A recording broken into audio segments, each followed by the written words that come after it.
नमस्कार. आज आपण बनवतो दुधी मूग डाळ पराठा. एकदम हेल्दी व टेस्टी. उन्हाळ्यासाठी एकदम उत्तम रेसिपी आहे कारण याच्यामध्ये दुधीचा वापर केलेला आहे आपण. छान असा खुसखुशीत आणि खमंग असा पराठा तयार होतो. नक्की करून बघा. चला तर मग सुरुवात करूया. त्यासाठी आपण भिजवून ठेवली आहे मूग डाळ अशी 2 तास आधी. ती मिक्सरमध्ये छान बारीक वाटून घेणार आहे. त्याच्यावर आपण दुधी घेतला आहे, असा एवढा तुकडा घेतला आहे आणि तो किसून घेणार आहे छानपैकी. आणि दुधी किसल्यानंतर आपण त्यातलं पाणी काढून घेणार आहे. असं मोठ्या चाळणीमध्ये मी ते दुधी घेते आणि तो असं दाबून त्याचं पाणी बाजूला काढते आहे. असं छान घट्ट असा पिळून घ्यायचा दुधी.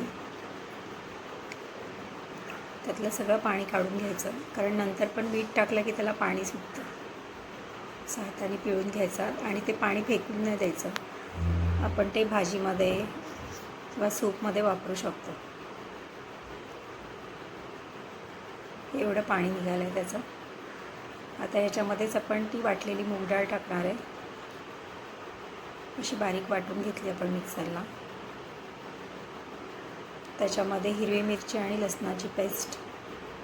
आता ही आपल्या चवीनुसार टाकायची. थोडीशी जिरेपूड टाकली आहे. थोडी हळद, थोडासा हिंग,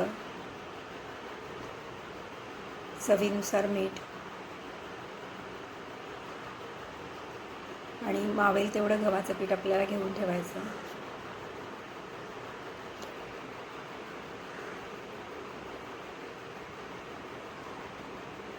आणि याच्यामध्येच आपण पराठे सॉफ्ट होण्यासाठी एक उकडलेला बटाटा किसून घालणार आहे. ही पण एक छान टीप आहे बरं का. नेहमी पराठे करताना जर तुम्ही असं केलं तर छान मऊ असे पराठे तयार होतात. आता हे सगळं आपल्याला छान असं घट्ट मळून घ्यायचं आहे. पातळ मळायचं नाही आहे, घट्टसरच मळायचं. कारण नंतर ते दुधीला पाणी सुटल्यामुळे थोडी कणिक सैल होते. असं छान मळून घेतलं आहे. एवढ्या पिठामध्ये साधारण एक 5 पराठे तयार होतात. असा गोळा करून घेतला आपण. आपल्याला काही स्टफिंग वगैरे नाही, त्यामुळे पोळीसारखं छान असं लाटून घ्यायचा. एकदम पातळ पण नाही, खूप जाड पण नाही, मीडियम असा लाटायचा आपल्याला. छान लाटले जातात एकदम.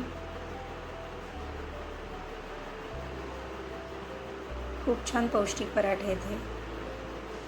लहान मुलं तसंही दुधी खात नाही, तर तुम्ही अशा प्रकारे जर पराठ्यामध्ये दुधी घालून दिला तर नक्की त्यांच्या पोटात जाईल. आणि असा तव्यावर आपण छान खरपूस भाजून घेणार आहे दोन्ही साईडने. तुम्ही याला बटर, तूप किंवा तेल काही लावू शकता. मी इथे तेल लावून घेणार आहे. असे दाबून पराठे छान भाजायचे.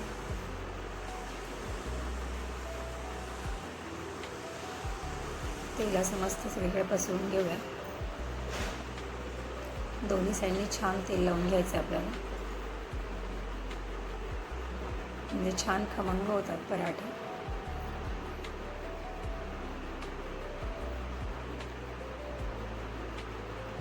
मस्त भाजला गेला. आता आपण काढून घेऊया चाळणीमध्ये. छान दिसतं बघा किती. आता अशाच प्रकारे आपण बाकीचे पराठे पण लाटून घेणार आहे. अगदी सहजरित्या लाटले जातात हे, कारण याच्यामध्ये काही स्टफिंग वगैरे नाही. आपण पिठामध्ये सगळं घातलेलं आहे. फक्त पीठ घट्ट मळायचं.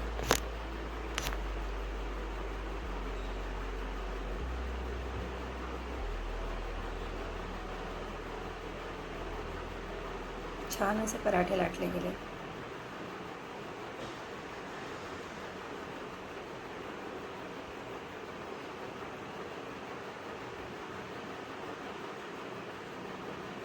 अशा प्रकारे आपण सगळे पराठे लाटून भाजून घेणार आहे.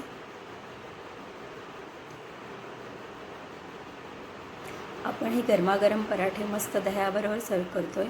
खूपच छान खमंग असे पराठे लागतात हे. तुम्ही चटणी, सॉस किंवा कोशिंबीर कशाबरोबरही खाऊ शकता. रेसिपी आवडली तर नक्की लाईक करा, कमेंट करा व सबस्क्राईब करा. थँक्यू.